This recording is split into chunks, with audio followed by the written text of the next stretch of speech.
नमस्कार सभी लोगों को, उत्कर्ष क्लासेस में आप सब लोगों का स्वागत है। तो देखिए, पिछली क्लास में हम बात कर रहे थे पृथ्वी की आंतरिक संरचना। तो पृथ्वी की आंतरिक संरचना के बारे में हम काफ़ी सारी चीज़ें यहाँ पर जान चुके हैं। पृथ्वी की आंतरिक संरचना,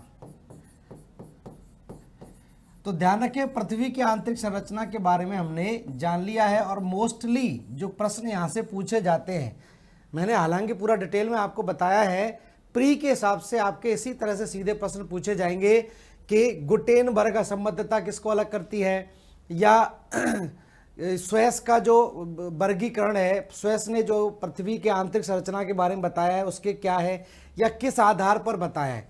तो जैसे इसने रासायनिक संरचना के आधार पर बताया है, मैंने बताया था, तो इसी ने क्या, इसका अगर बात करें स्वेस की या अन्य उसकी, तो मेनली जो आपका आईयूजीजी वाला जो वर्गीकरण है पृथ्वी की आंतरिक संरचना का, वही सबसे इंपॉर्टेंट है। कभी कभार ही ऐसा होता है कि स्वेस का अलग से पूछ लिया जाए या होम्स का पूछ लिया जाए, ठीक है, बेरी स्फीयर और इससे क्या मतलब आपसे पूछ लेते हैं, ठीक है। तो इसको थोड़ा सा ध्यान रखना है। तो स्थल मंडल के जस्ट नीचे एस्थीरोस्फीयर होता है, उसके बाद आपका मीजोस्फीयर, और फिर सबसे अंतरतम भाग जो होता है उसको बेरी स्फीयर कहा जाता है। इसी तरह से मैंने स्वेस का आपको बताया था, जैसे स्वेस महोदय ने, या इसका हम नाम बात करते हो एडवर्ड स्वेस, इसका नाम क्या था, एडवर्ड स्वेस। तो यहां पर देखिए आप चीजों को कैसे शॉर्ट नोट्स बना सकते हैं। यहां पर सीधा आप लिख लें एडवर्ड स्वेस के अनुसार। तो जितना भी एक्स्ट्रा जो है वो आपको पॉइंट वाइज चीजों को इस तरह से नोट्स बना सकते हैं। स्वेस ने क्या बताया कि स्वेस ने 3 पार्ट में विभाजित किया है। एक तो इसने परतदार चट्टानें बताई हैं, उसके बाद इसने क्या किया था कि जो तत्व यहाँ पर पाए जाते हैं, उन तत्वों के पाए जाने के आधार पर इसने क्या किया है, इसको 3 भागों में बांट दिया है, सियाल, सीमा और उसके बाद यहाँ पर क्या था, नीफे। इस तरह से विभाजित किया है, सियाल, सीमा और नीफे। इसने ये बताया कि जो सियाल वाला भाग है, ये किस अवस्था में है, ठोस अवस्था में है। सीमा वाला भाग किस अवस्था में होगा, द्रव अवस्था में होगा। और इसने ये बताया कि अंदर इतना ज़्यादा तापमान है कि जो पृथ्वी का जो अंतरतम भाग है वो कौन सी अवस्था में होगा, गैस अवस्था में होगा। ये ध्यान रखना है, अंतरतम इसने किस अवस्था में बताया है, गैसीय अवस्था में बताया है। तो इतना सा आपको ध्यान रखना है। थोड़ा सा और अंतर है, इसने जो पृथ्वी का जो क्रस्ट है जो लगभग 30 से 35 किलोमीटर है, इसने 45 से 50 किलोमीटर तक बताया है इसको। भूपर्पट्टी को इसने कितना बताया है, 45 किलोमीटर तक बताया है। और ये वाला जो भाग है इसने कितना बताया है, 2800 किलोमीटर तक इसने बताया है गहराई में। और ये वाला भाग जो है 6374 किलोमीटर तक का इसने बताया है। तो ये मात्र इसका वर्गीकरण है। अब इसी आधार पर, पृथ्वी की आंतरिक संरचना के आधार पर, अब हमने आंतरिक संरचना जान ली। आंतरिक संरचना के आधार पर ही हम देखेंगे आगे और क्या टॉपिक आपके जुड़े हुए हैं, ठीक है। तो अंतरतम की मैं बात कर रहा था, कल मैं आपको बता भी चुका हूं आंतरिक संरचना के बारे में कि क्या क्या चीजें आपको इसमें जानने वाली थी। अब देखिए, इतना पार्ट हमने जान लिया। यहां पर एक बार मैं आपको दोबारा से इसको थोड़ा सा बता दूं, इतना पार्ट हमने जान लिया। सारी चीजें ध्यान रखना एक दूसरे से जुड़ी हुई हैं, यहां पर आइसोलेट कोई चीज नहीं है, ठीक है। अब ये मान लीजिए पृथ्वी का अंतरतम है, पृथ्वी का केंद्र मान लेते हैं यहां तक है, ठीक है। इस भाग में मैंने आपको बता दिया था कि ये तो आपका भूपर्पट्टी वाला भाग हो गया, ये इतना भाग आपका मेंटल वाला भाग हो गया, और यहां से ये वाला भाग क्या हो गया, क्रोड वाला भाग हो गया। इसके बावजूद इतना भाग जो है, मेंटल का आधा भाग जो है इस तरह से अलग था, जिसको ऊपरी मेंटल और निचला मेंटल कहा जा रहा था। इसी तरह से ये तो क्रस्ट वाला भाग इस तरह से यहां पर विभाजित था। इतना पार्ट अपर क्रस्ट और लोअर क्रस्ट, इतना नहीं, इतना, ठीक है। इस भाग को इस तरह से लेते हैं। अपर क्रस्ट वाला भाग जो है, ये वाला भाग इस तरह से मान लेते हैं, इतना भाग ठीक है। यहां से यहां तक ये मेंटल वाला भाग हो गया, ऊपरी मेंटल और निचला मेंटल, इसको अलग कर रही है एक लाइन यहां से। उसके बाद हम इसकी बात करें तो इसको फर्दर फिर से दो भागों में बांट देते हैं। इस तरह की स्थिति देखिए, ये वाला भाग मैं यहां पर लिख देता हूं, ये तो क्या हो गया, ऊपरी क्रस्ट, ऊपरी क्रस्ट, और इसके भाग, ये वाला भाग क्या कहलाएगा, निचला क्रस्ट, निचला क्रस्ट, ठीक है। इसको हमने बोल दिया ऊपरी मेंटल, ऊपरी मेंटल, और ये क्या कहलाएगा, निचला मेंटल, निचला मेंटल। ये क्या कहलाएगा, ऊपरी बाहरी क्रोड, बाहरी क्रोड, और ये अंतरतम क्रोड, आंतरिक क्रोड या अंतरतम क्रोड। ये स्थिति थी, ठीक है। अब यहां पर स्थिति क्या बनती है कि देखिए, भूपर्पटी का इतना भाग जो है, ये वाला भाग, इतना भाग जो है, इसमें लगभग क्या है, ये यहां से हम बात करें, इतना ठोस, ये वाला भाग तो कैसा है, ठोस अवस्था में है। ये वाला भाग कैसा है, अर्ध ठोस अवस्था में है, सेमी सॉलिड या सेमी लिक्विड या प्लास्टिक फॉर्म में है। लेकिन यहां से लेकर यहां तक ये वाला भाग किस अवस्था में पाया जाता है, द्रव अवस्था में, और फिर अंतरतम किस अवस्था में है, ठोस अवस्था में, ठीक है।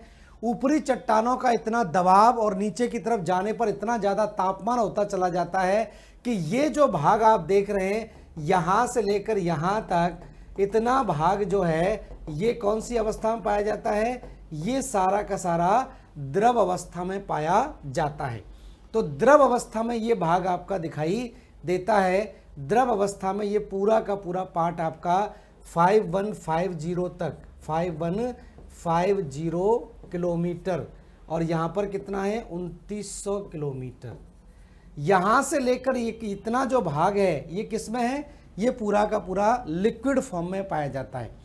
अब ये लिक्विड फॉर्म में होगा तो स्थिति क्या बनेगी, देखिए इतना तो हम जान चुके हैं। आगे देखिए, अगर ये द्रव अवस्था में है, ये पृथ्वी है इस तरह से, ठीक है। पृथ्वी का अंतरतम हम जान गए, ये क्या है, ठोस अवस्था में है, ठोस अवस्था में, ठीक है। इसके ऊपरी भाग जो के बारे में हम बात करें तो ये वाला भाग क्या है, द्रव अवस्था में है, ये भाग द्रव अवस्था में है।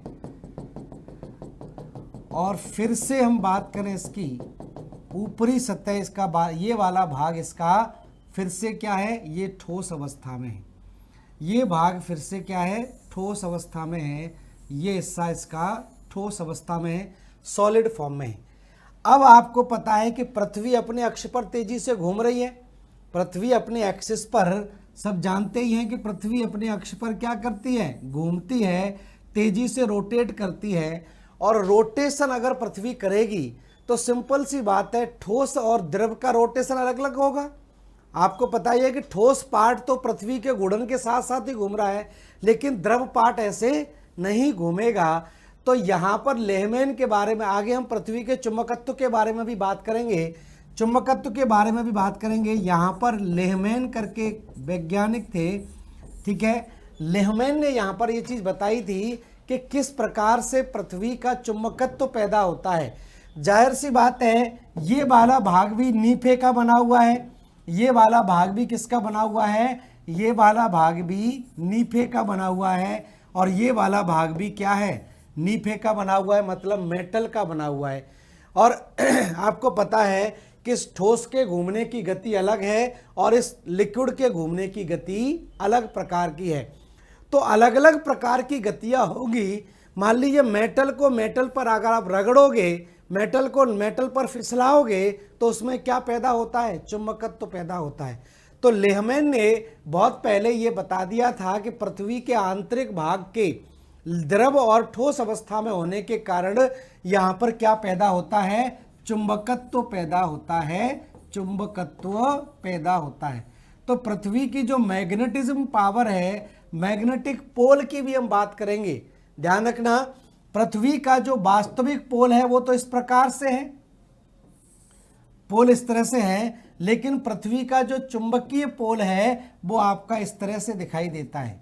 तो ये भी हम बात करेंगे। ये पृथ्वी का मैग्नेटिक पोल है, मैग्नेटिक पोल है, ये पृथ्वी का क्या है, मैग्नेटिक पोल। ये नॉर्थ पोल है और ये क्या है, साउथ पोल है।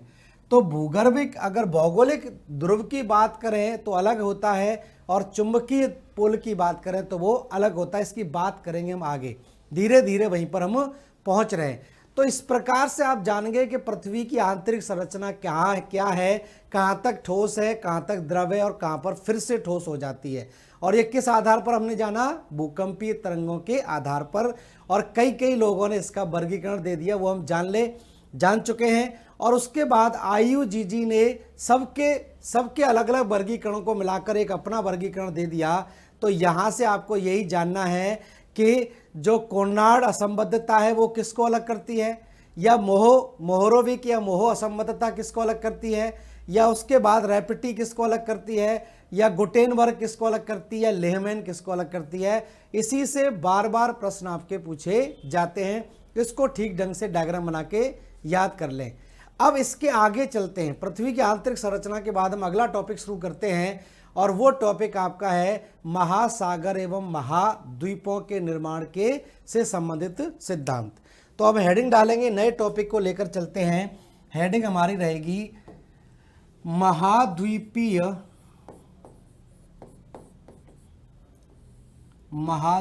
एवं महासागर,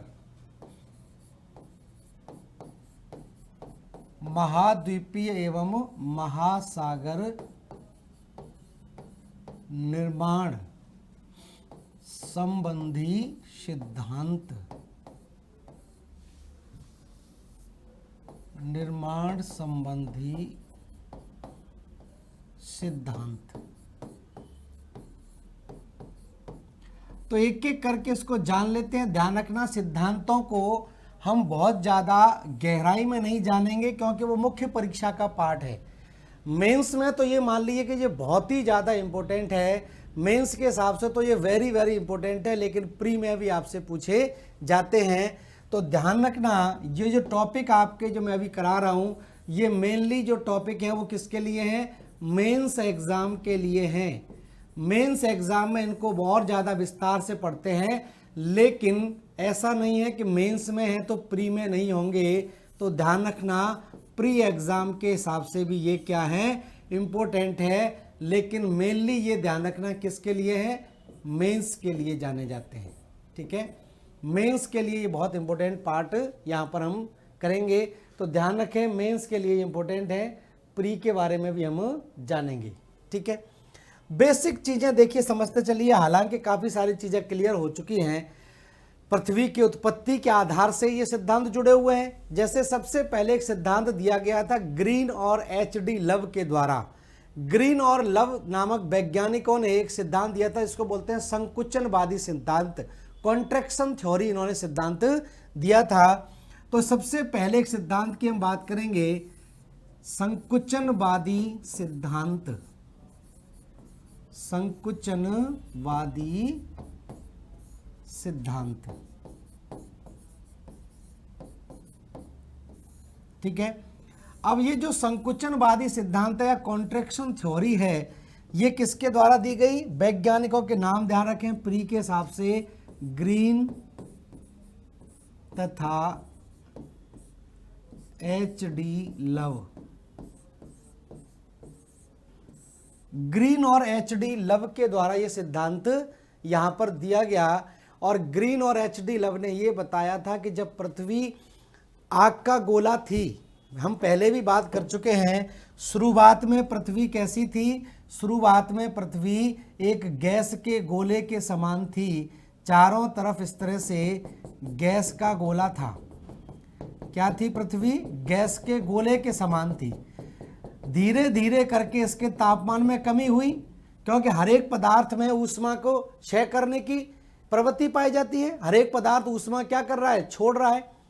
तो यहां पर पृथ्वी जब गैस का गोला थी तो धीरे धीरे करके पृथ्वी का तापमान कम हुआ, कुछ पदार्थ घनीभूत हुए, ठंडे हुए। तो ठंडे होने की प्रक्रिया में वो पदार्थ कहां पर आ गए, भारी हो गए, और भारी हो जाएंगे तो कहां पर जमा हो जाएंगे, केंद्र पर आ जाएंगे। तो भारी पदार्थ तो केंद्र की तरफ आ गए और हल्के पदार्थ जो है वो उत्प्लावित होकर कहां पर पहुंच गए, बाहरी सतह पर पहुंच गए। हल्के पदार्थ बाहरी सतह पर पहुंच गए। तो ये हम बात पहले कर चुके हैं, पृथ्वी के निर्माणकारी प्रक्रिया, पृथ्वी के जो ठंडे होने की प्रक्रिया जो थी। तो शीतलन की जो प्रक्रिया हुई थी उसमें जैसे जैसे तापमान कम हुआ तो भारी पदार्थ केंद्र में और हल्के पदार्थ परिधि की ओर चले गए। ठीक है।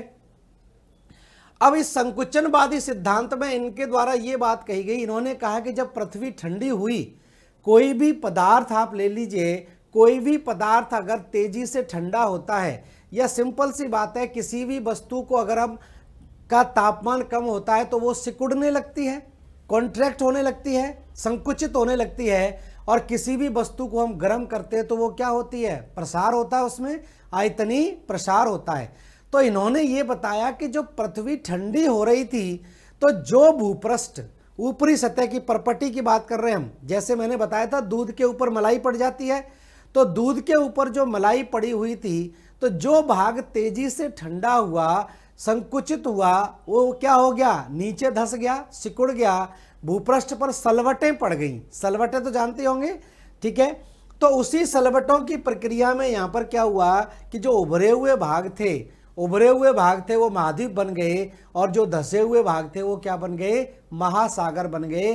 तो ये संकुचनवादी सिद्धांत है, इसमें ये आपको कुछ विशेष नहीं। देखिए यहां पर आगे संकुचनवादी सिद्धांत में इसने ये कहा कि जो भूपृष्ठ था, ये मान लीजिए भूपृष्ठ है, ठीक है, भूपृष्ठ पर कुछ भाग जो है वो तेजी से ठंडे हुए, तो तेजी से ठंडे होंगे तो यहां पर क्या होगा, धस जाएगा, और कुछ भाग धीमे धीमे ठंडे हुए तो वो भाग क्या बन गए, वो भाग उभरे हुए भाग के रूप में दिखाई देने लगे।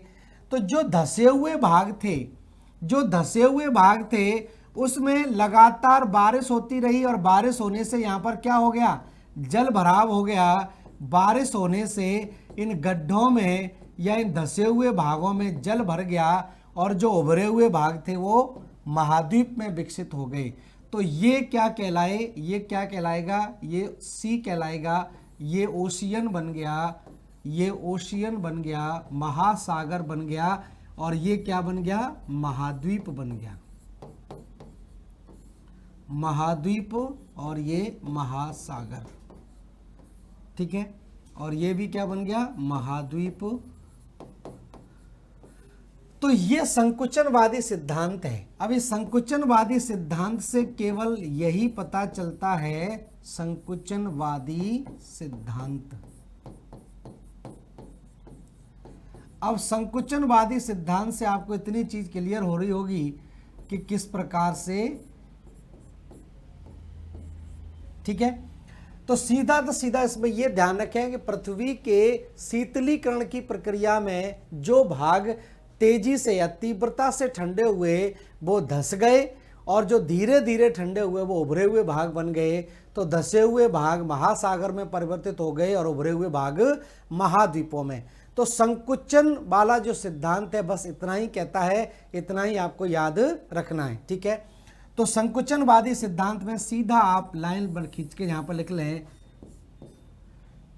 संकुचनवादी सिद्धांत क्लियर तो हो गया, वो क्या कहना चाह रहा है। तो यहां पर शीघ्र ठंडे हुए भाग, शीघ्रता से ठंडे हुए भाग,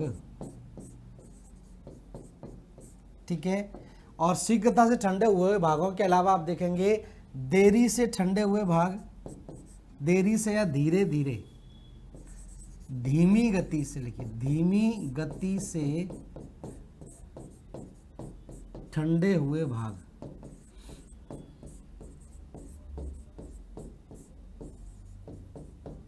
ठीक है। तो धीमी गति से और तेजी से, तो भूपृष्ठ के कुछ भाग बहुत तेजी से ठंडे हुए और कुछ भाग जो है वो धीमी गति से ठंडे हुए। तो शीघ्रता से ठंडे हुए भाग क्या हो गए, संकुचित हो गए, संकुचित हो गए। और संकुचित हो गए तो उन संकुचित हुए भागों में गड्ढे बन गए, यहाँ पर इस तरह से धंसे हुए भाग हो गए यहाँ, ठीक है। तो ये संकुचित हो गए और संकुचित होने से किसका निर्माण हो गया, महासागर। तो इससे क्या बन गए, महासागरों का निर्माण हो गया। और जो संकुचित नहीं हुए, धीमी गति से ठंडे होंगे तो ये क्या होगा, संकुचित नहीं हुए। और जब ये संकुचित नहीं हुए तो इससे क्या बन गया, महाद्वीपों का, महाद्वीप का निर्माण, ठीक है। तो ये स्थिति है, संकुचित हो गए। तो ध्यान रखना, जो धंसे हुए भाग थे, धंसे हुए भाग महासागर कहलाए और उभरे हुए भाग क्या कहलाए, महाद्वीप कहलाए, उभरे हुए भाग। बस इतना याद रखना है इस थ्योरी को। और किसके द्वारा दी गई ये ध्यान रखना है, ग्रीन तथा लव द्वारा दी गई, याद हो जाएगी। बहुत आसान नाम है दोनों वैज्ञानिकों के, ठीक है। तो यह है संकुचनवादी सिद्धांत। अब संकुचनवादी सिद्धांत आया तो जाहिर सी बात है इसके विरोध में भी कुछ सिद्धांत आएंगे। तो संकुचनवादी सिद्धांत में अब इसने तो कहा कि संकुचन के कारण महाद्वीप बने, संकुचन के कारण गड्ढे बन गए, वो महासागर बन गए। लेकिन इस सिद्धांत में कुछ खामियां थी। इस सिद्धांत को गलत साबित करने के लिए एक और सिद्धांत आता है जिसको हम बोलते हैं महाद्वीपीय विस्थापन सिद्धांत। और सबने सुन रखा है महाद्वीपीय विस्थापन सिद्धांत, ठीक है। टेलर के द्वारा शुरुआत की गई थी, लेकिन इसका जो सही रूप से इसकी जो प्रस्तुति की है वो किसने की है, अल्फ्रेड वेगनर ने की है। तो अल्फ्रेड वेगनर का सब लोग नाम जानते ही होंगे। तो अगला हम सिद्धांत अब बात करेंगे जिसको हम बोलते हैं महाद्वीपीय विस्थापन सिद्धांत। मोस्ट इंपोर्टेंट है महाद्वीपीय विस्थापन सिद्धांत। कॉन्टिनेंटल ड्रिफ्ट थ्योरी, महाद्वीपीय विस्थापन सिद्धांत कहा जाता है इसको, ठीक है। महाद्वीपीय विस्थापन सिद्धांत वाज गिवन बाय, बहुत इंपॉर्टेंट है, नाम कई बार एग्जाम में पूछा गया है। और ये दिया गया किसके द्वारा, अल्फ्रेड वेगनर के द्वारा दिया गया। और अल्फ्रेड वेगनर ध्यान रखना जर्मन वनस्पति शास्त्री था, वनस्पति शास्त्री, बॉटनिस्ट था, वनस्पति शास्त्री, ठीक है। वनस्पति शास्त्री के बाद ये क्या बन गया, जलवायु विज्ञानी बन गया, जलवायु विज्ञानी, क्लाइमेटोलॉजिस्ट बन गया। क्लाइमेटोलॉजिस्ट के बाद ये क्या बन गया, ये ध्यान रखना भूगर्भ शास्त्री बन गया, भूगर्भ शास्त्री। तो इस तरह से इसका योगदान रहा है, ध्यान रखना, भूगर्भ शास्त्री ऐसे लिखते हैं, भूगर्भ शास्त्री। तो इसका योगदान रहा है, ध्यान रखना, इसी तरह से। तो ये बहुत आपका क्या बोलते हैं इंटेलिजेंट आदमी था जर्मनी का, जिसका बहुत बड़ा योगदान है, ठीक है। इंग्लिश में भी लिख देता हूँ। पहले तो ये जर्मन बॉटनिस्ट था, बॉटनिस्ट। उसके बाद ये क्या बन गया, क्लाइमेटोलॉजिस्ट बन गया, क्लाइमेटोलॉजिस्ट। और उसके बाद ये क्या बन गया, जियोमॉर्फोलॉजिस्ट, जियोमॉर्फोलॉजिस्ट। तो जियोमॉर्फोलॉजिस्ट भी ये फिर बन जाता है। तो ये स्थिति बनती है इसको लेकर, अल्फ्रेड वेगनर को लेकर। अब वेगनर की देखिए हम बात करें, वेगनर की बात करें तो वेगनर था तो बॉटनिस्ट ही, लेकिन इसने काफ़ी सारे योगदान दिए हैं और भूगोल में इसका सबसे ज़्यादा योगदान है। अब वेगनर ने क्या किया, 1915 में हालांकि इसने जर्मन भाषा में अपनी एक पुस्तक प्रकाशित की थी, बाद में 1918 में ये जो है वो इंग्लिश में आपकी कन्वर्ट हो गई। इसकी बुक का नाम जरूर ध्यान रखें, इसने किताब लिखी थी और इसकी किताब का नाम था the origin of the origin of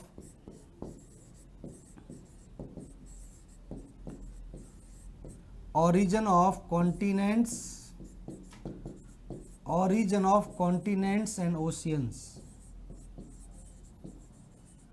ये इंग्लिश वर्जन में इसकी किताब थी जो 1918 में प्रकाशित हुई। ठीक है, the origin of continents and ocean, आपको ध्यान रखना इसकी किताब का नाम था।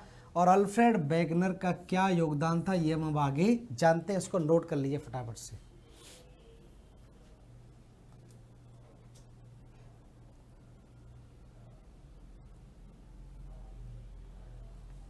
ठीक है, तो देखिए अल्फ्रेड वेगनर बॉटनिस्ट थे, और बॉटनिस्ट क्या करते हैं, वनस्पतियों का अध्ययन करते हैं। तो ये वनस्पतियों का ही अध्ययन कर रहा था। ठीक है, ये क्या कर रहा था, वनस्पतियों का ही अध्ययन कर रहा था। तो इसने वनस्पतियों का अध्ययन करते समय, ये मान लीजिए पृथ्वी है और ये बीचों बीच से गुजर रही है भूमध्य रेखा। ठीक है, और इसके ऊपर आपको पता ही है महाद्वीप है यहाँ पर, जिसको यूरोप महाद्वीप बोलते हैं। इस तरह से आप देखेंगे, इस तरह से दिखाई देता है। और उसके बाद यहाँ पर अफ्रीका महाद्वीप आ जाता है इस तरह से, फिर एशिया, यहाँ ब्रिटेन। ठीक है, तो ये जब वनस्पति का अध्ययन कर रहा था, तो वनस्पति के अध्ययन करते समय ध्यान से सुनना इस बात को, वनस्पति का अध्ययन करते समय जब ये चट्टानों के अंदर वनस्पतियों को देख रहा था कि किस प्रकार की प्राचीन काल में वनस्पतियां पाई जाती थी। ठीक है, उन वनस्पतियों का अध्ययन करते समय इसने ये पाया कि ये जो भूमध्य रेखा है, इस भूमध्य रेखा के आसपास वनस्पतियों का अध्ययन करते समय इसने पाया कि यहाँ पर ऐसी वनस्पतियों के अवशेष मिलते हैं जो बर्फ में ढकी हुई थी। किस में ढकी हुई थी, बर्फ के नीचे दबी हुई, या हिमाच्छादित प्रदेश के यहाँ पर आपके अवशेष इसको मिले। ठीक है, यहाँ पर जो हिमाच्छादन वाला क्षेत्र जो होता है, मतलब हिमानियों के द्वारा, ध्यान रखना, हिमानियों द्वारा लाए गए अवसाद, हिमानियों द्वारा लाए गए अवसाद। तो हिमानियों द्वारा लाए गए अवसाद जो होते हैं, उनको ध्यान रखना, जो अवसाद बहुत ज़्यादा पुराने होते हैं उनको इवेपोराइट्स बोलते हैं। क्या बोलते हैं, इवेपोराइट्स, इवेपोराइट्स। और हम अभी इनको क्या बोलते हैं, मोरेन्स बोलते हैं। इन दोनों का मतलब होता है क्या, हिमोड़। जैसे सुना होगा जलोढ़। ठीक है, जलोढ़ होता है जल के द्वारा लाए गए अवसाद, वायोड़ होता है वायु के द्वारा लाए गए अवसाद, और हिमानियों के द्वारा निक्षेपण जो होता है, हिमानियों के जो निक्षेप होते हैं वो क्या कहलाते हैं, हिमोड़ कहलाते हैं। हिमोड़ क्या होते हैं, हिमानियों के निक्षेप। हिमानी जानते हैं, ग्लेशियर, बर्फ, हिमानियों के निक्षेप। और हिमानियों के निक्षेप को हम क्या बोलते हैं, हिमोड़ नाम देते हैं। क्लियर है, हिमोड़ कहलाते हैं, मोरेन्स बोलते हैं इंग्लिश में। मोरेन शब्द को भी ध्यान रखें। अब इसने ये देखा कि भूमध्य रेखा के आसपास हिमोड़ के प्रमाण मिल रहे हैं, हिमानियों के प्रमाण मिलते हैं कि यहां पर क्या होगा, ये बर्फ से ढका हुआ भाग होगा। तो इसने सोचा कि हो सकता है कि ये क्या हुआ होगा, जलवायु कटिबंध। इसके दिमाग में दो तरह के विचार आए। ठीक है, ये एक जलवायु वेत्ता थे, जो क्लाइमेटोलॉजिस्ट थे और बॉटनिस्ट भी थे। ठीक है, तो इनके दिमाग में दो विचार आए। कौन से आए, दो विचार, वेगनर। ठीक है, अब आप खुद ही सोच के देखिए, आप अपने आप को वेगनर मानिए या मुझे वेगनर मान लीजिए, और मैं किसी भी जगह का अध्ययन कर रहा हूं और वहां पर अध्ययन में मैंने पाया कि ये जो क्षेत्र है ये बर्फ से ढका हुआ है। जैसे मान लीजिए यहीं पर देखें, किसी भी क्षेत्र को देखें तो वहां पर हमको ऐसे अवशेष मिलते हैं, तो हमारे दिमाग में क्या आएगा कि यहाँ पर विचार हमारे दिमाग में एक तो ये आएगा कि हो सकता है कि जलवायु कटिबंधों में परिवर्तन हुआ हो। किसमें परिवर्तन हुआ हो, जलवायु कटिबंध। जलवायु कटिबंध में परिवर्तन। ठीक है, जलवायु कटिबंध जानते हैं कि नहीं? देखिए सिंपल सी बात है, जैसे ये मान लीजिए पृथ्वी है और ये भूमध्य रेखा है, तो कर्क रेखा और मकर रेखा के बीच में आपको पता है कि साल भर तापमान हमेशा ज़्यादा रहता है, तो इस कटिबंध को हम क्या बोलते हैं? इसको बोलते हैं उष्ण कटिबंध या ट्रॉपिकल। ट्रॉपिकल जोन कहलाता है, सुना होगा, उष्ण कटिबंधीय क्षेत्र। और ऊपर की तरफ चले जाएं इस भाग को, तो इसको हम क्या बोलते हैं? शीतोष्ण कटिबंध बोलते हैं, शीतोष्ण कटिबंध कहा जाता है। ठीक है, ऊपर ध्रुवीय, उपध्रुवीय और ध्रुवीय आ जाता है। तो कर्क रेखा और मकर रेखा के बीच में इसको क्या कहा जाता है? उष्ण कटिबंध कहा जाता है, और उसके ऊपर शीतोष्ण कटिबंध। क्लियर है? तो देखिए भूमध्य रेखा के आसपास इसने जब हिमोड़ के अवशेष देखे तो इसने सोचा होगा कि भाई यहां तो साल भर तापमान ज्यादा रहता है, भूमध्य रेखा पर पूरे साल कभी भी ऐसी स्थिति नहीं आती कि तापमान 0 डिग्री से नीचे चला जाए, क्योंकि साल भर सूर्य की लंबवत किरणें पड़ती हैं, सूर्य की सीधी किरणें भूमध्य रेखा पर पड़ती हैं। तो इसके दिमाग में ये एक विचार यहाँ पर आया कि हो सकता है कि यहाँ पर पहले ठंडी जलवायु हो, यहाँ पर क्या हो? ठंडी जलवायु हो, तो ये स्थिति यहाँ पर बनी। ठीक है, यहाँ पर बर्फ के प्रमाण मिले हों, लेकिन ऐसा तो हो ही नहीं सकता है, क्योंकि भूमध्य रेखा पर तो साल भर लंबवत किरणें पड़ती हैं। ठीक है, तो इसने इस वाले विचार को क्या कर दिया? खारिज कर दिया। इस वाले विचार को दिमाग से निकाल दिया कि ऐसा तो हो नहीं सकता कि जलवायु कटिबंध में परिवर्तन हो चुका हो। 2 प्रमाण इसने देखे, एक तो भूमध्य रेखा पर हिमोड़ के प्रमाण देखे, और एक आप देखोगे जर्मनी। जर्मनी पता ही आपको, और जर्मनी के अंदर इस क्षेत्र में, जर्मनी के अंदर आपको पता है यहां पर क्या है? रूर प्रदेश है। जर्मनी के अंदर रूर प्रदेश है, किसके लिए प्रसिद्ध है? सब लोग जानते होंगे जर्मनी का रूर प्रदेश किसके लिए प्रसिद्ध है? जर्मनी का जो रूर प्रदेश है वो ध्यान रखना कोयले के लिए प्रसिद्ध है। और यहाँ पर जो कोयला पाया जाता है, और कोयला ध्यान रखना बिटुमिनस कोयला है, और कोयला किसका बनता है? हार्डवुड का बनता है। हार्डवुड या कठोर लकड़ी का कोयला बनता है। कठोर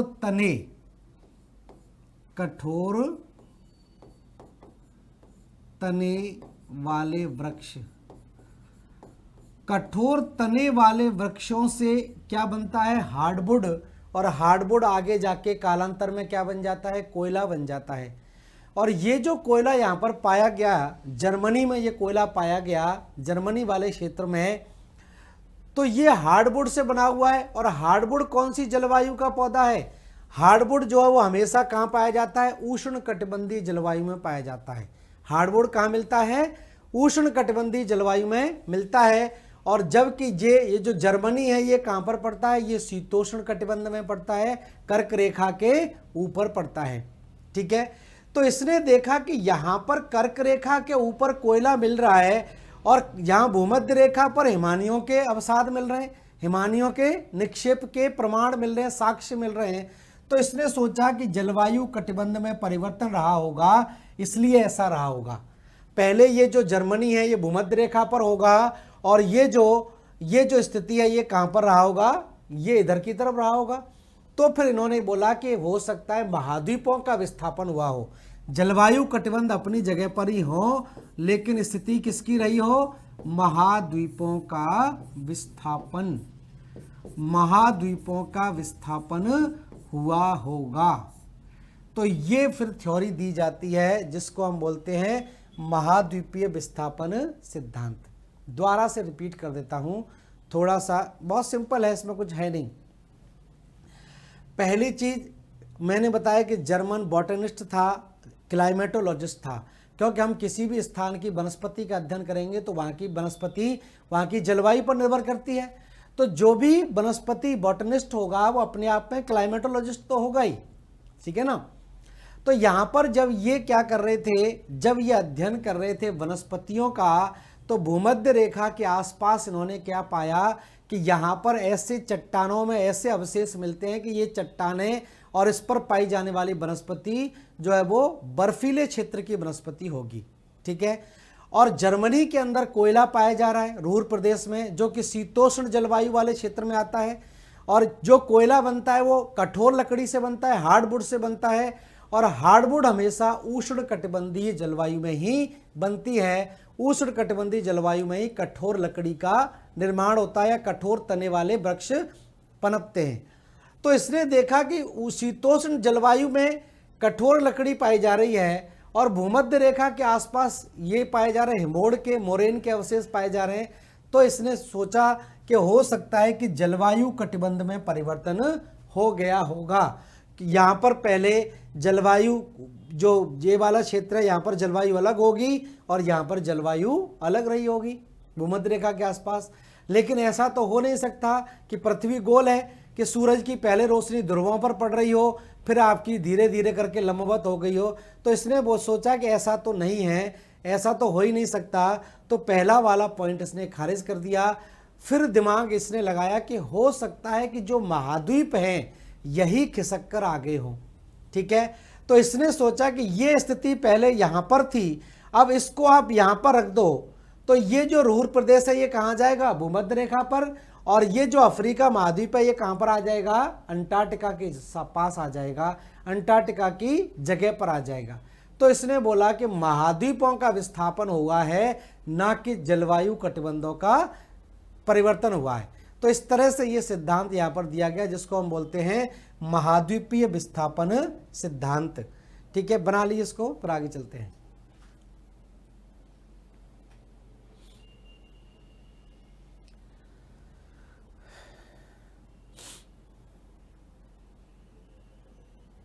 ठीक है, तो इसमें लिख लीजिए एक दो पॉइंट, यहाँ पर लिख लीजिए। आप लोगों को लगेगा कि लिखाया नहीं, इतना से हम बोल दिया, तो लिख लीजिए यहाँ पर लिख लीजिए, मैं बोलता चला जाता हूँ।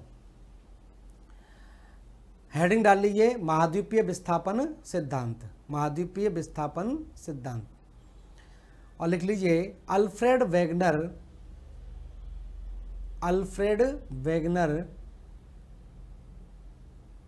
जो कि एक जर्मन वनस्पति शास्त्री थे,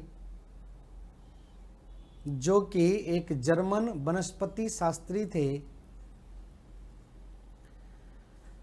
इन्होंने अपना योगदान जलवायु विज्ञान, इन्होंने अपना योगदान जलवायु विज्ञान तथा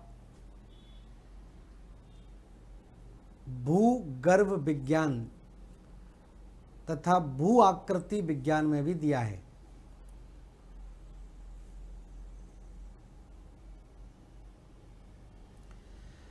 वेगनर ने अपनी पुस्तक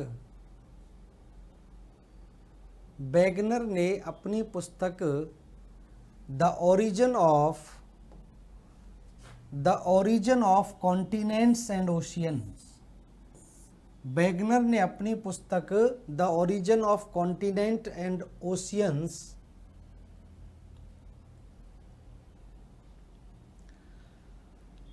में यह उल्लेख किया कि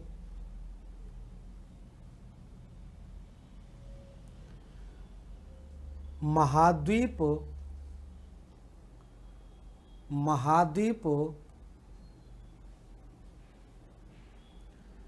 कार्बोनीफेरस कालखंड तक, कार्बोनीफेरस, ध्यान रखना, कार्बोनीफेरस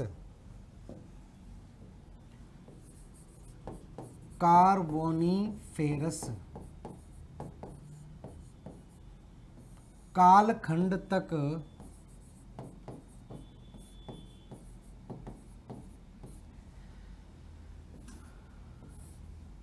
एक दूसरे से जुड़े हुए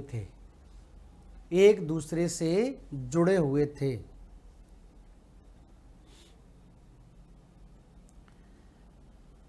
बाद में विस्थापित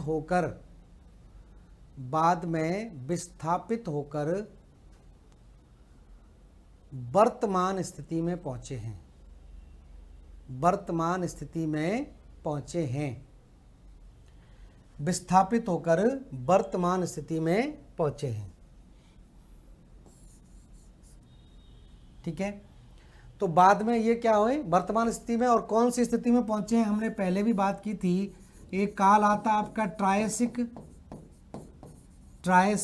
उसके बाद जुरैसिक, पृथ्वी के निर्माण का काल देखिए जुरैसिक, और उसके बाद क्रिटेशियस। इन कालखंडों के अंदर आप देखेंगे जो है महाद्वीप वर्तमान स्थिति में पहुंचे हैं। ठीक है, अलग होते हुए चले गए और बाद में अपनी स्थिति पर, ये अभी वाली स्थिति पर पहुंच गए। तो ये इसने बताया, वैगनर के द्वारा ये चीज़ बताई गई। तो देखिए वैगनर का जो सिद्धांत है उसको आप ऐसे देख लीजिए, ये डायग्राम के थ्रू आप देखिए, इसको बना लेंगे बाद में। यहाँ पर पृथ्वी आप देख रहे हैं, ये पूरा का पूरा अर्थ है। यहाँ पर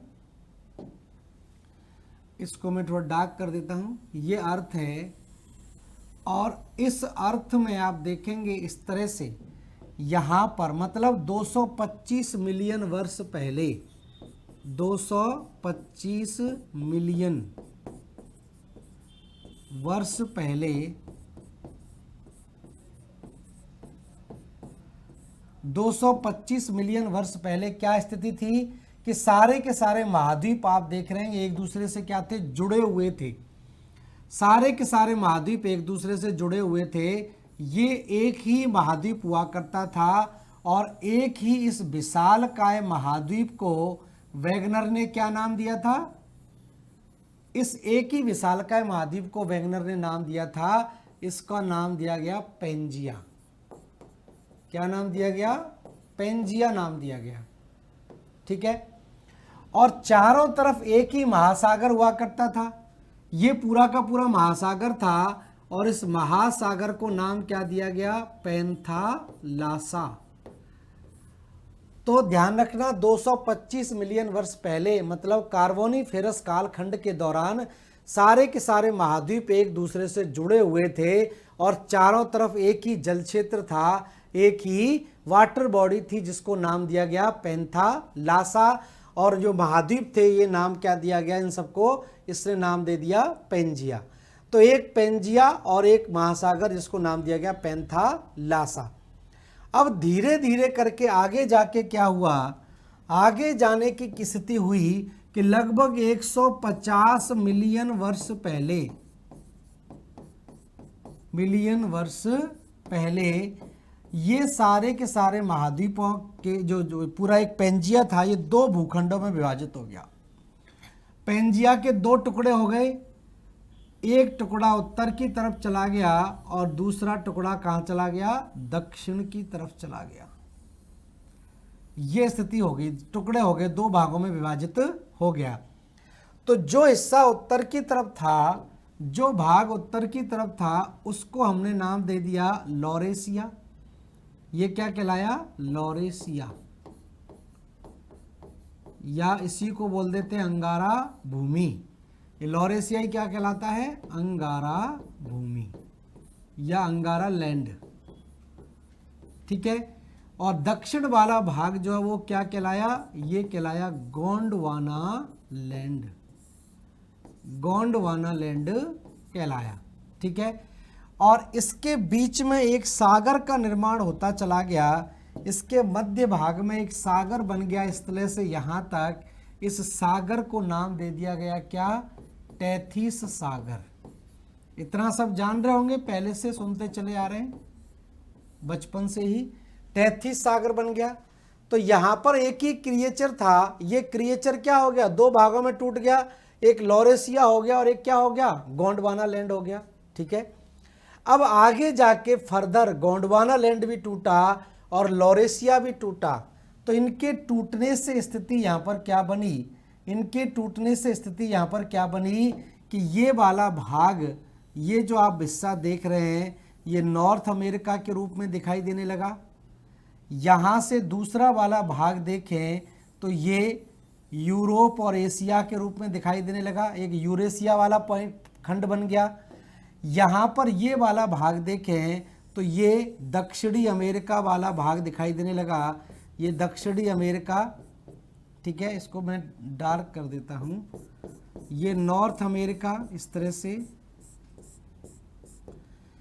और उसके बाद ये एशिया, यूरोप और एशिया दोनों एक ही प्लेट पर जुड़े हुए हैं। प्लेट की बात नहीं करेंगे अभी, प्लेट बाद में आएगी। ठीक है, इस तरह से स्थिति यहाँ पर बनी, ये महाद्वीप बन गए। यहाँ पर आप देखें अफ्रीका, ये अफ्रीका महाद्वीप दिखाई देने लग गया, इस तरह से अफ्रीका। तो धीरे धीरे करके महाद्वीप अपनी पोजीशन पे आते चले जा रहे हैं। ठीक है, अब यहीं से एक टुकड़ा निकल के जा रहा था दूर की तरफ, जो बाद में कहाँ जुड़ गया, ये वाला भाग आप देख रहे हैं, ये वाला भाग प्रायद्वीपीय भारत कहलाता है। ये भारत प्रायद्वीपीय भारत है, जो आगे जाके यहाँ जुड़ गया, और यहाँ जुड़ते ही ये क्या बन गया, हिमालय का निर्माण कर दिया, वो हम जानेंगे आगे। ठीक है, और ये जो भाग है ये अंटार्कटिका कहलाया, और अंटार्कटिका के बगल में यहाँ पर आप देखें तो ये ऑस्ट्रेलिया, इस तरह से ऑस्ट्रेलिया बन गया।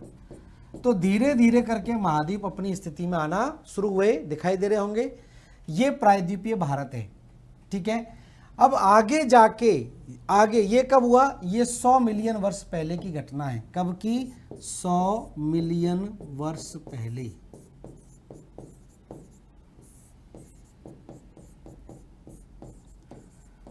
तो 100 मिलियन वर्ष पहले ये स्थिति थी। अब आगे जाके मतलब आज के कालखंड में मतलब ये क्रिटेशियस काल की बात हो रही है। क्रिटेशियस काल, ये कालखंड में बता चुका हूं, तो आप वहां पर जाके देखें तो क्रिटेशियस काल में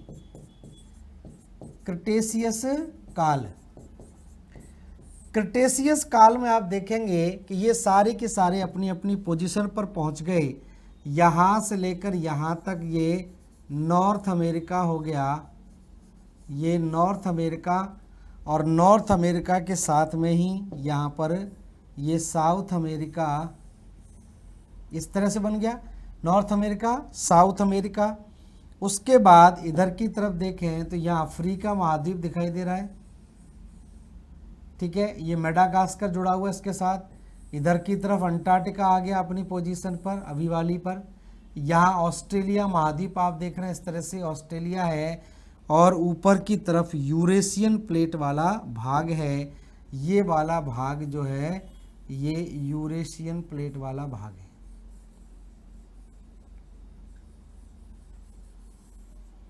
ठीक है, ये स्थिति यहाँ पर बनी। तो ये अभी वाली स्थिति में सारे के सारे महाद्वीप यहाँ पर पहुँच गए। तो ये पोजीशन आपको थोड़ी सी ध्यान रखनी है। द्वारा से मैं आपको बता दूं, शुरुआत में मतलब 225 मिलियन वर्ष पहले एक ही महाद्वीप हुआ करता था जिसको वैगनर ने पेंजिया नाम दिया, और एक ही महासागर हुआ करता था जिसको पेंथालासा कहा गया। ठीक है, घटना कब की है, कार्बोनिफेरस कालखंड की घटना है। तो कार्बोनिफेरस कालखंड में आप देखेंगे ये घटना होती है, और जुरैसिक और क्रिटेशियस काल में ये टूट जाते हैं। कार्बोनिफेरस कालखंड में जुड़े हुए थे, लेकिन जैसे ही जुरैसिक और क्रिटेशियस काल आपका आता है ये टूटना शुरू कर देते हैं। ठीक है, विभाजित हो जाते हैं। यहाँ पर क्रिटेशियस में लिखिए आप यहाँ पर, क्योंकि ये तो बाद वाला स्थिति आ जाती है, टर्शियरी काल आ जाता है। तो यहाँ पर ये 225 मिलियन वर्ष पहले ये स्थिति थी। 150 मिलियन वर्ष पहले ये आपस में टूट गए, और ये कालखंड कौन सा था, जुरैसिक और क्रिटेशियस काल का समय है। जुरैसिक और क्रिटेशियस काल में ये दो भागों में बट गए, एक लॉरेशिया कहलाया और ये क्या कहलाया, दूसरा गोंडवाना लैंड। कब कहलाया, यहां लिख सकते हैं आप जुरैसिक और क्रिटेशियस। तो जुरैसिक और क्रिटेशियस काल में ये घटना होती है। ठीक है, उसके बाद अब ये दो बड़े बड़े भूखंड लॉरेशिया और गोंडवाना लैंड फर्दर आपस में टूट गए। तो लॉरेशिया के टूटने से यहाँ पर उत्तरी अमेरिका और यूरेशिया बन गया, और गोंडवाना लैंड के टूटने से दक्षिणी अमेरिका, इधर अफ्रीका, इधर ये प्रायद्वीपीय भारत, अंटार्कटिका और ऑस्ट्रेलिया जैसे महाद्वीपों का निर्माण होता है। तो ऐसी स्थिति यहाँ पर बनी।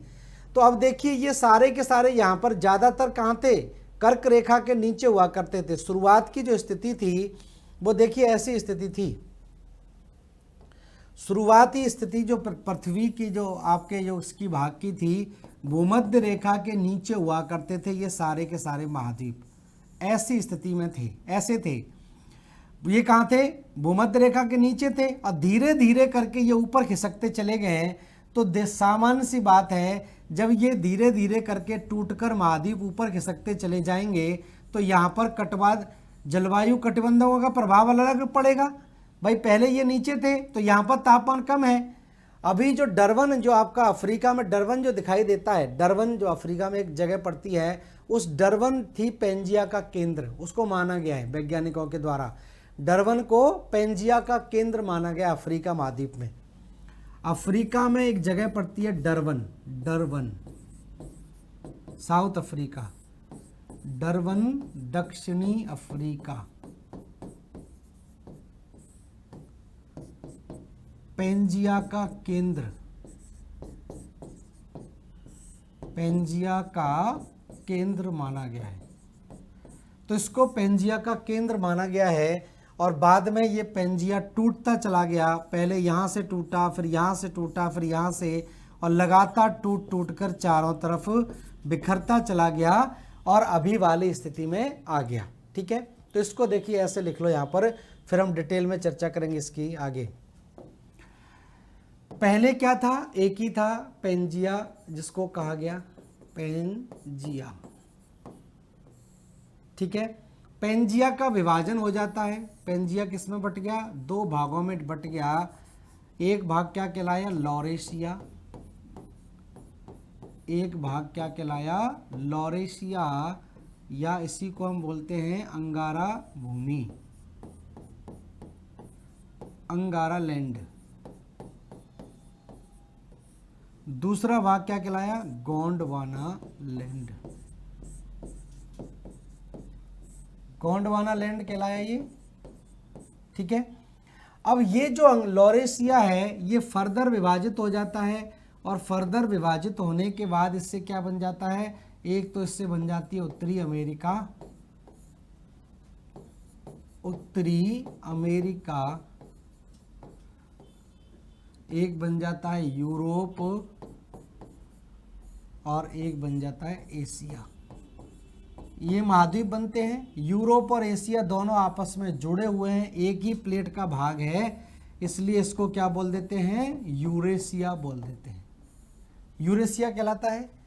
लेकिन गोंडवाना भूमि का जब विखंडन होता है तो गोंडवाना भूमि के विखंडन से जो भूखंड निर्मित होते हैं उससे एक तो बन जाता है दक्षिणी अमेरिका, दक्षिणी अमेरिका, एक बन जाता है अफ्रीका महाद्वीप, एक बन जाता है अंटार्कटिका महाद्वीप, अंटार्कटिका,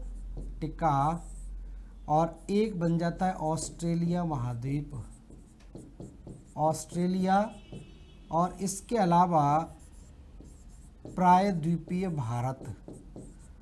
हालांकि प्रायद्वीपीय भारत कोई महाद्वीप नहीं है, लेकिन ये किसका भाग है? पूरा का पूरा भारत किस में आता है? एशिया में आता है। लेकिन भारत का जो पेनिनसुलर प्लेट्यू है, peninsular plateau, peninsular plateau of India, ये किसका भाग है? ये गोंडवाना भूमि का भाग है। इसको इस तरह से ध्यान रखना है। तो ये किस में आता है? गोंडवाना भूमि के अंदर आता है, पेनिनसुलर प्लेट्यू ऑफ इंडिया। ठीक है, तो ये वेगनर ने बताया कि किस प्रकार से महाद्वीप पहले एक दूसरे से जुड़े हुए थे, बाद में अलग होते हुए चले गए।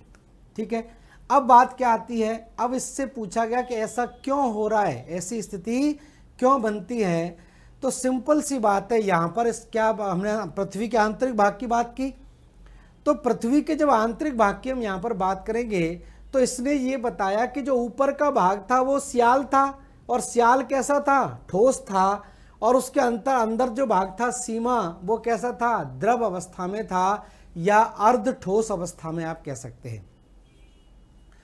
तो इसने ये बताया कि ऊपर का ठोस भाग और नीचे का तरल भाग, तो आपको पता ही है कि तरल पर हमेशा ठोस वस्तु क्या होती है? तैरती रहती है। और ये भी आप जान गए कि ऊपर का घनत्व कम है और नीचे का घनत्व क्या है? ज़्यादा है। तो हमेशा कम घनत्व की चीज ज्यादा घनत्व वाली चीज के ऊपर क्या होती है, तैरती रहती है। क्लियर है इतना? तो भाई सियाल, सीमा और नीफे हम जान चुके हैं।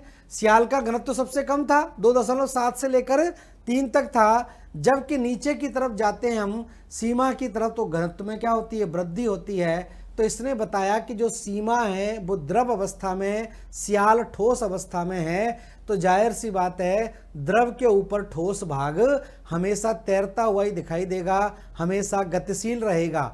ठीक है, और घनत्व भी जहाँ पर ज़्यादा है, ऊपर ठोस है नीचे द्रव है और द्रव का घनत्व ज़्यादा है, तो ज़्यादा घनत्व के ऊपर जो है वो कम घनत्व वाली चीज़ तैरती रहती है। ठीक है, ये इसके द्वारा कुछ दिए गया सिद्धांत। और उसके बाद बहुत सारे यहाँ पर क्या आते हैं, बहुत सारे प्रमाण आते हैं, मान्यताएं आती हैं कि किस किस प्रकार से सिद्धांत को सही माना जाए।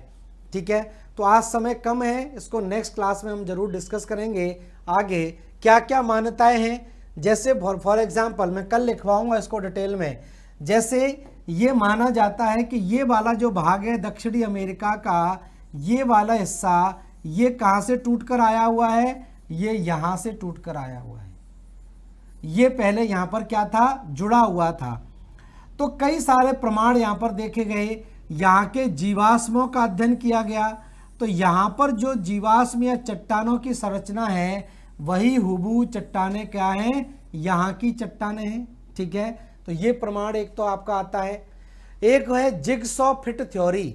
एक बच्चे पजल खेलते नहीं, सारे खांचे फिट कर देते तो कोई आकृति बन जाती है। तो जिगसॉ फिट थ्योरी की बात करें, जिगसॉ फिट थ्योरी, ये मैं कल चर्चा करूंगा इसके बारे में। तो जो जिगसॉ फिट थ्योरी है, ये थ्योरी क्या कहती है कि सारे के सारे महाद्वीपों को अगर ग्राफिकली एक दूसरे के नजदीक लाया जाए, जैसे अफ्रीका को यहां पर फिट कर दिया जाए, अफ्रीका महाद्वीप को यहां फिट कर दिया जाए, भारत को उखाड़ कर यहां लगा दिया जाए, ऑस्ट्रेलिया को इस तरह से जोड़ दिया जाए, तो ये सारे के सारे महाद्वीप एक दूसरे में क्या होते हैं, खांचे में फिट हो जाते हैं। तो खांचे में फिट हो जाएंगे तो इसका मतलब पहले एक दूसरे से जुड़े हुए थे, अब ये अलग होते चले गए, इसलिए इनके जो किनारे हैं वो क्या है, एक दूसरे से जुड़ सकते हैं।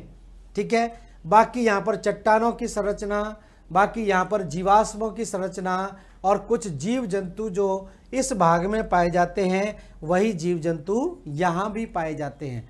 तो इस प्रकार से कई प्रमाण इसको लेकर दिए गए हैं, उसकी चर्चा हम करेंगे नेक्स्ट क्लास में। आज इतना ही रहने देते हैं, कल मिलते हैं और कल इसको आगे करवाते हैं। तो ध्यान रखें, बहुत सिंपल है। मेनली हमको महाद्वीपों का निर्माण के लिए कौन कौन से सिद्धांत हैं, किसके द्वारा दिए गए, ये क्लियर हो जाएगा तो आगे की चीज़ें भी क्लियर होती चली जाएंगी। तो धन्यवाद सभी लोगों के जुड़ने के लिए। थैंक यू, नमस्कार सभी लोगों को।